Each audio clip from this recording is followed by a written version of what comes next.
to navigate, there's two things you need to know. And the first is, where the hell are you? Exactly, precisely, right? Razor sharp.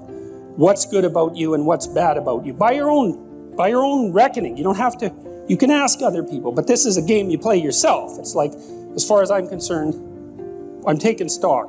What is it that's okay about me and what needs some work? And you got to watch to not be too self-critical when you're doing that too, because that can just be another kind of flaw. And then the next is, okay, well, where are you going? What's your destination? Well, and that's what the frame is. Now, you could do that in a very sophisticated way. And you do that by thinking consciously about who it is that you are in an articulated manner and where you want to go and why and how you're going to get there. And people hardly ever do that. That's come as such an absolute shock to me as an educator.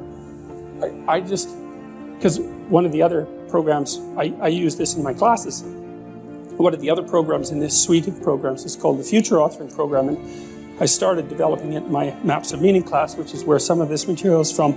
And I got students to write about their past. It's like, okay, we're talking about stories, so let's tell your story. Who are you? How did you get here? And what are you now?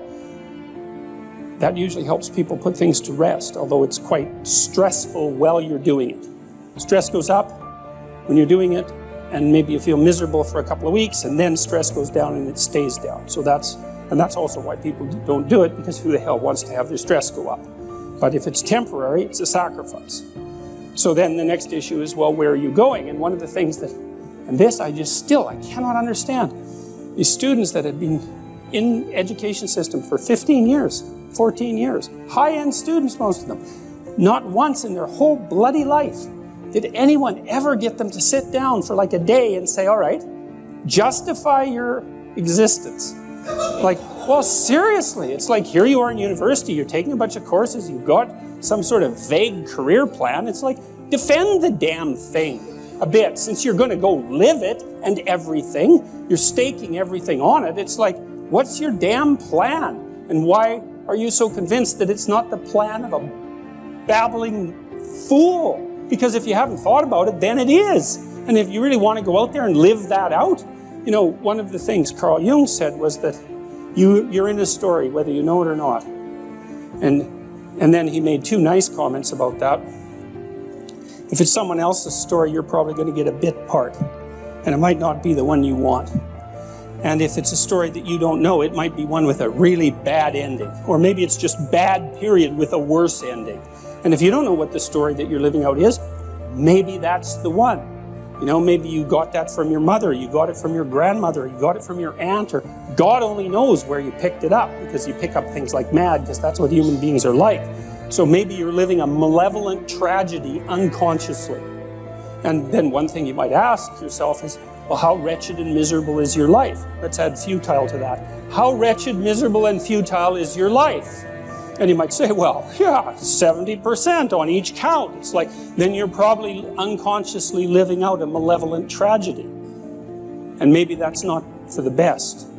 Well, it's either that or the whole universe hates you, right? Or 70% hates you, So anyways, we got students to start writing in detail about not what they wanted. It's not a career thing. Because that's the closest people usually get, is they have a career plan. It's like, no, it's not a career plan. That's peripheral. Important, but peripheral. It's like, all right, you got 3 years, man. You're going to live them anyways. Devote those 3 years to setting the world up around you so that it's the best it can possibly be for you. As if you were taking care of yourself, as if you cared for yourself. Well, what would that look like? Let's say, just for the sake of argument, if you figured out where you were, that you could have what would be best for you. Well, what is that? I bet you never asked. People don't ask. And so life comes at them like random snakes, and they sort of fend them off. And life goes by, and things don't work out the way people expected them to. But a huge part of that is they didn't know where they were because they wouldn't look, or didn't know that they should look. Ignorance and willful blindness, right? Two great catastrophes. And they never figured out where they wanted to go or why. Now, there's a problem with figuring out where you want to go.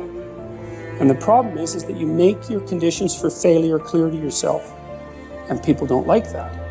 So if you keep yourself in the fog, then you can't tell when you screwed up. Now that isn't so good because you're still screwing up. You're just too blind, self-blind to notice. Although in the short term, that's less painful. If you make your criteria for success razor sharp, then you know every time you screw up. But that's great because then you could fix it. You could either repair the behavioral inadequacy or the conceptual inadequacy that you're using as a tool in that situation, or maybe you could adjust your damn plan. Either way, you can fix it.